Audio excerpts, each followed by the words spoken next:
మనం కోటంక గ్రామం రైతుని మా కాలువ వచ్చేసి ₹1 కోటి శాంక్షన్ అయింది.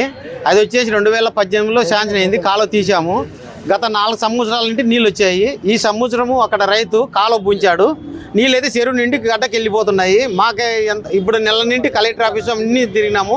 ఇక్కడ వచ్చేసి ఎస్సీ ఆఫీస్ కూడా నిన్న వచ్చి చెప్పినాము, రేపు తీసుకుందాము రాండి అన్నాడు. ఇంతవరకు ఇక్కడ వచ్చి మేము అంత రైతులు అంతా ఒక 70-80 మంది వందంగా వచ్చాము రైతులము. మాకు వచ్చేసి కోటంక మర్తాడు చెరువులకి ఆనందంగా నీళ్ళు నిండుతున్నాయి. లేదా ఈ సంవత్సరం నీళ్ళు ఇడసకపోతే వచ్చే 20 ఏళ్ళ సంవత్సరం కింద చెట్లు ఎట్లా ఎండిపోయినాయి కోటంక గ్రామంలో, అట్లా అదే పరిస్థితి ఈ సంవత్సరం కూడా మాకు ఎండిపోయే పరిస్థితి వచ్చేసింది. వర్షాలు లేవు ఇప్పుడు 2-3 ఏళ్ళ నుండి మాకు కూడా తక్కువ వర్షాలు. అందులో మాకు గార్లెన్ మనం కరువు అని ప్రకటించారు. ఎవరే కానీ నీళ్ళు అధికారం అంటే చౌ నిమ్మం ఎక్కుతుంది. రైతుల మీద పట్ల ఆసక్తమే లేకుండా అయిపోయినారు.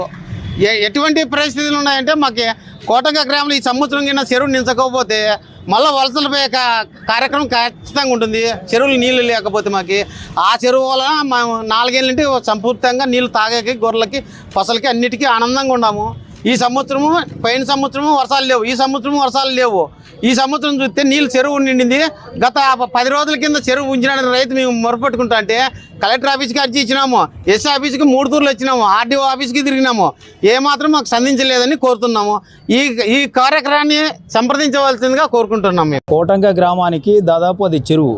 ఆ చెరువుకు నీళ్ళు వస్తే దాదాపు 3 గ్రామాలు తాటిచెర్ల, మర్తాడు, కోటంక, దాదాపు పశువులకు గొర్రెలకు తాగడానికి నీళ్లు, తర్వాత గ్రౌండ్ వాటర్ దాదాపు అంటే ఒక 70-80 వేల మొక్కలు చిని చెట్ల మీదే జీవనాధారం అక్కడ ఉంది.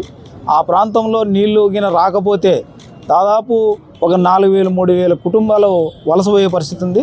అక్కడ పూర్తిగా డాట్ ఏరియా. ఇప్పుడు ఈ సంవత్సరం గార్లదిన మండలం కరువు మండలాలు కూడా ప్రకటించారు, నీళ్లు లేవు.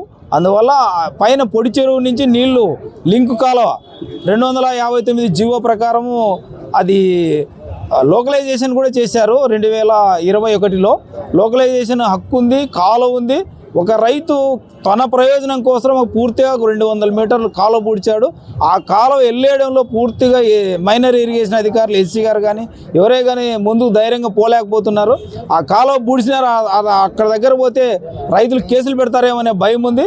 వెంటనే ఆ కాలువ వెళ్ళేసి చెరువుకు నీళ్ళు వస్తే రైతులకు పూర్తిగా ప్రయోజనం చేకూరుతుందని చెప్పి సందర్భంగా తెలియజేస్తున్నాం. ఊర్లో ఉంటాడు.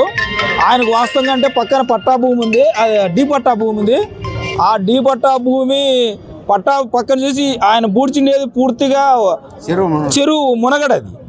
కానీ ఆ పక్కనున్న పట్టా చూపిస్తున్నారు. ఇది ఏది అధికారులు తేల్చలేక ఆయనకు పూర్తిగా న్యాయం చేయలేక ఆయన ఏమంటున్నాడు, నా కాలం 200 మీటర్లు అంటే ఒక 20 సెంట్ల దాకా భూమి పోయింది, నాకు నష్టపరిహారం ఎవరు కట్టిస్తారు అని చెప్పి ఆయన చెప్పారు. మొత్తం కాలం అంతా ఇప్పుడు కాదు, అది 2018 శైలజానాథ్ మంత్రిగా ఉన్నప్పుడు కూడా అప్పుడు కాలువ తీశారు. దాదాపు ₹1 కోటి ఫండ్స్తో కాలువ తీశారు. ఇప్పుడు ఆయన అడుగుతున్నాడు. ఆయన కేవలం రాజకీయ ఉద్దేశంతో తప్ప వేరేదేది కాదు. ఆయనకు కూడా మేము నష్టపరిహారం ఇవ్వాలనుకుంటే కలెక్టర్కి అర్జీ పెట్టుకొని నష్టపరిహారం ఇప్పించుకోమని కోరుతున్నాం తప్ప మాకు రైతులకు రావాల్సిన నీళ్లు ఇబ్బంది పెట్టకూడదని కోరుతున్నాం. కురవ చంద్రప్ప.